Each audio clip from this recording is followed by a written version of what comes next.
The extraordinary energy in Brixton is undeniable, and this is infectious. You just can't miss it. As well as this incredible history, there is still a revolutionary spirit. We found Brixton irresistible.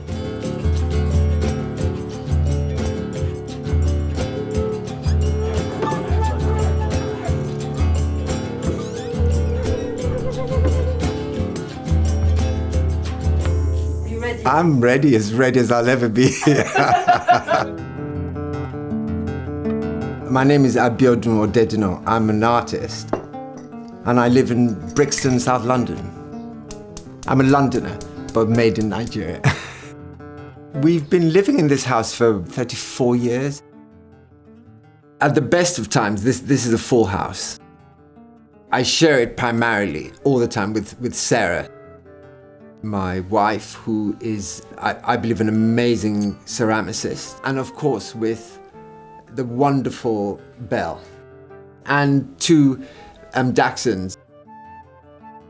On a good year, I spend a few months with my family in Salvador, in the northeast of Brazil. When we're going back and forth, you're always going home, so it's always joyful, oddly enough. We try to do it without any lament, because after 3 months, you're very excited to come to London.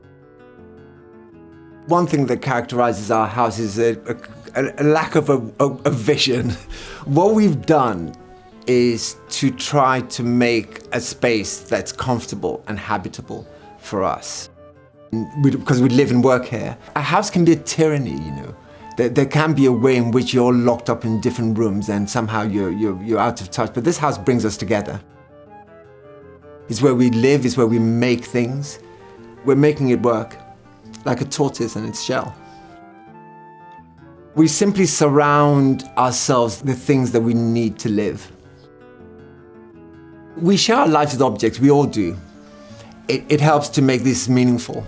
They're, of course, the all-important, what I call these ancestral pieces from all over the world, and these are vital. There's something that they communicate so eloquently about the possibilities of figurative expression. They somehow communicate so clearly what they're about. I discovered that I'm immune to outside studios.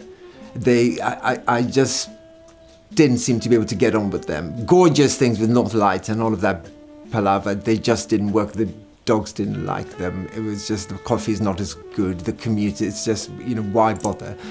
So the studio, it's a shed. Okay, but it's small but perfectly formed because it's perfectly integrated into the house. The studio is a place of perfect solitude. It's something, for me, it's an essential part of making work. Choosing the much derided 4-wall polycarbonate sheet is something that people have missed, how marvelous this material is. When it rains, it quadruples the sound of the rain, and you instantly feel that you're in Nigeria or Salvador. You feel that you are in the middle of the tropics. There's also lovely translucent light that comes from it. I like to see glass on the vertical dimension, but I don't need to see the sky when I'm indoors. There's something about that makes me feel that you lose that sense of enclosure. Well, I do have the radio on the whole time, so I'm taking in hard news of the world. Spreading of the mayoral governing model. It's not that I'm influenced by a news story, but I do not make a special case for life as an artist. I just don't feel that. I feel I'm in the same world as Mick, who helps me put the paintings up, or Plumber. We're just blokes that make stuff. I call myself a folk artist, and I suspect for a lot of people that's a controversial title, but I find it the most generous category.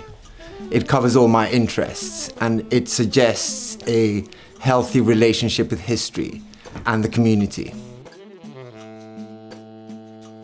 In my early incarnation, I was an architect, and a happy architect. The little shed there, which had been a little studio for my architectural practice, and I'd made various bits of furniture from plywood. The bits of plywood were cannibalized and made into paintings.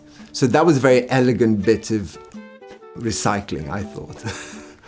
The furniture became paintings, and slowly it became a paint studio.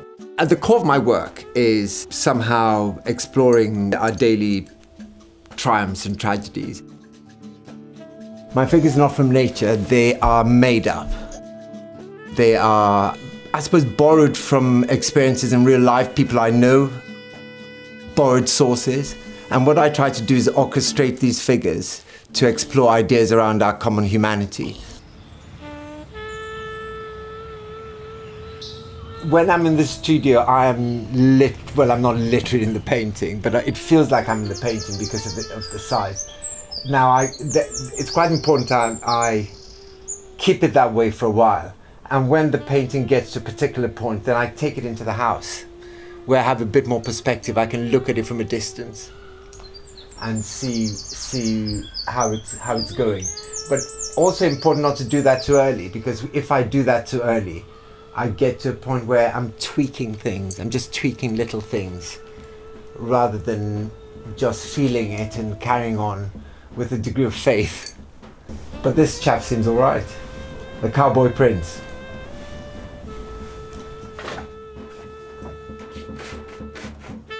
When you work every day and you love it, you hope to carry this on for as long as possible, because why would you stop doing something you enjoy? So the hope is sheltered in this house, which reinforces us. We will carry on making work. Sarah will carry on making her pots, and I will carry on making paintings on plywood for as long as possible. Ideally, you want to paint till you drop. Wouldn't that be lovely?